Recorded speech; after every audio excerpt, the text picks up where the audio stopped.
సామెతల గ్రంథం 28వ అధ్యాయం 13వ వచనం.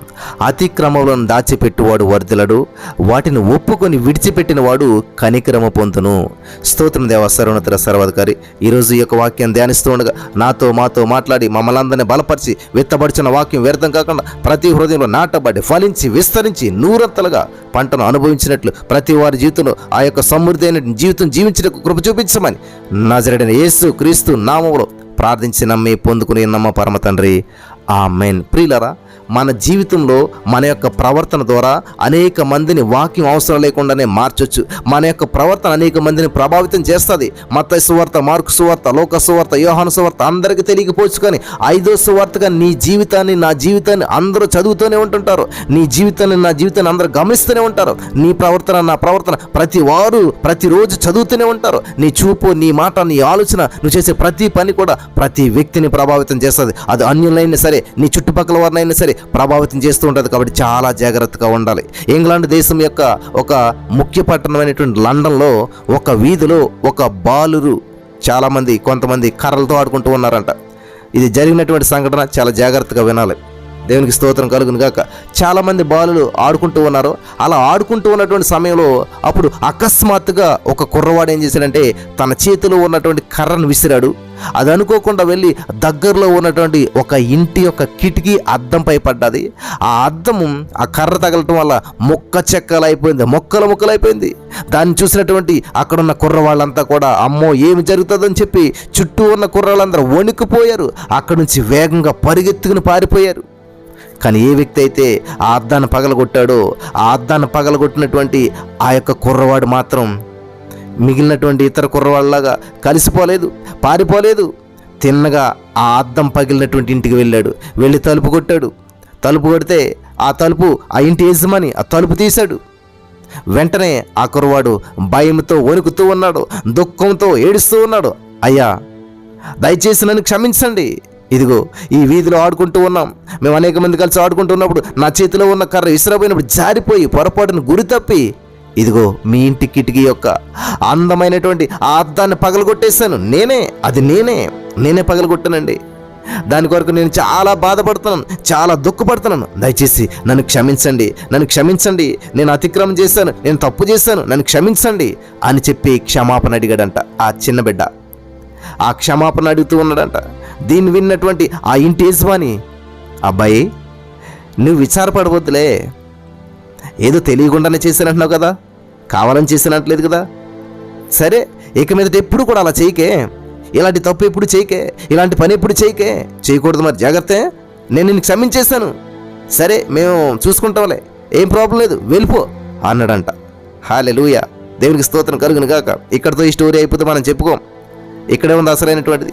ఆ చిన్నవాడు చాలా సంతోషంతో అక్కడి నుంచి తన ఇంటికి వెళ్ళిపోవడానికి బయలుదేరి బయటకు వచ్చాడంట. అక్కడ జరిగినటువంటి ఆ సంఘటన అంతా కూడా ప్రారంభం నుంచి చూస్తూ ఉన్నాడంట ఒక జపాన్ దేశస్థుడు. అదంతా చూస్తున్నాడంట ఒక జపాన్ దేశస్థుడు. ఆ చిన్నవాడిని పిలిచి, అబ్బాయి నువ్వెందుకు ఆ ఇంటి యజమాని దగ్గరికి వెళ్ళావు, నువ్వు చేసినటువంటి నేరం నువ్వే ఒప్పుకున్నావు అని చెప్పి చాలా ఆశ్చర్యంగా అడుగుతున్నాడంట ఆ జపాన్ అబ్బాయి. వెంటనే ఈ చిన్నోడు అన్నాడంట, అయ్యా నేను యేసుక్రీస్తు ప్రభువుని సొంత రక్షకునిగా అంగీకరించాను.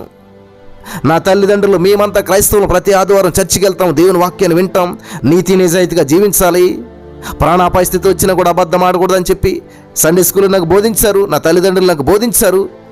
ఆ వాక్యం నవనాడుల్లోకి వెళ్ళిపోయింది. అతిక్రమలు దాచిపెట్టేవాడు వర్ధిల్లడు, వాటిని ఒప్పుకొని విడిచిపెడతారని చెప్పి నేను సండే స్కూల్లో నేర్చుకున్నాను. కాబట్టి ఇది మోసం, ఇది దోషం, నేను చేసిన తప్పే, దాన్ని ఒప్పుకొని విడిచిపెడితే కానీ నాకు మనశ్శాంతి ఉండదు. కాబట్టి నేను క్రైస్తవుడిని, క్రీస్తు బిడ్డను, కాబట్టి ఈ లక్షణం నాకు వచ్చిందని జవాబు ఇచ్చాడంట. ఏంటి, నువ్వు ఒక క్రైస్తవుడువా అని చెప్పి ఆ జపాన్ దేశస్థుడు ఆశ్చర్యపోయాడంట. అడిగి, అవునండి, నేను రక్షణ పొందిన క్రైస్తవుడిని, నేను యేసు స్వామిని పూర్ణ మనస్సుతో ప్రేమిస్తూ ఉన్నాను, కాబట్టి నేనే ఆ అద్దాన్ని పగలగొట్టాను అనేటువంటి సత్యాన్ని నేను ఒప్పుకొనవలసింది. హల్లెలూయా, నేను ఒప్పుకొనవలసింది అని చెప్పి ఉత్సాహంతో సంతోషంతో చెప్పి అక్కడి నుంచి ఆ చిన్న బాలుడు వెళ్ళిపోయాడంట. హల్లెలూయా. కానీ నేను ఒక క్రైస్తవుడిని అన్నటువంటి ఆ చిన్నవాడు చెప్పిన మాటలు మాత్రం ఈ జపాన్ దేశస్థుని చెవులలో మారుమోగుతూ ఉన్నాయి. దాని గురించి లోతుగా తెలుసుకోవాలి, ఏంటి ఈ క్రైస్తవం అని చెప్పి ఆ యొక్క వ్యక్తి ఒక సువార్తికుడి దగ్గరికి వెళ్ళాడంట, ఒక పాస్టర్ గారి దగ్గరికి వెళ్ళాడు. అయ్యా, నేను డాక్టర్ని అవ్వాలని చెప్పి లండన్ నుంచి ఆ లండన్ మెడికల్ కాలేజ్ చదువుకోవటానికి జపాన్ నుంచి వచ్చాను. గమనించాలి, ఈ లండన్లో మెడికల్ కాలేజీలో చదవాలని జపాన్ నుంచి వచ్చాను. నేను క్రైస్తవ మతం ద్వేషించినటువంటి వాడిని, క్రైస్తవ మతం అంటే నాకు అసహ్యం. అందుచేత ఈ క్రైస్తవ మతానికి విరోధమైనటువంటి అన్ని విషయాలు కూడా తెలుసుకొని, ఈ క్రైస్తవులో ఉన్న లోటులన్నీ లోపాలన్నీ తెలుసుకుని నా స్వదేశమైనటువంటి జపాన్కు వెళ్ళి, ఆ జపాన్కు వెళ్ళిన తర్వాత ఎట్లయినా సరే క్రైస్తవ మతాన్ని నా స్వదేశం నుంచి తొలగించేయాలి. ఈ తొలగించడానికి ఏమేమి చేయాలో అవన్నీ కూడా చేయాలని చెప్పి తీర్మానించుకున్నాను.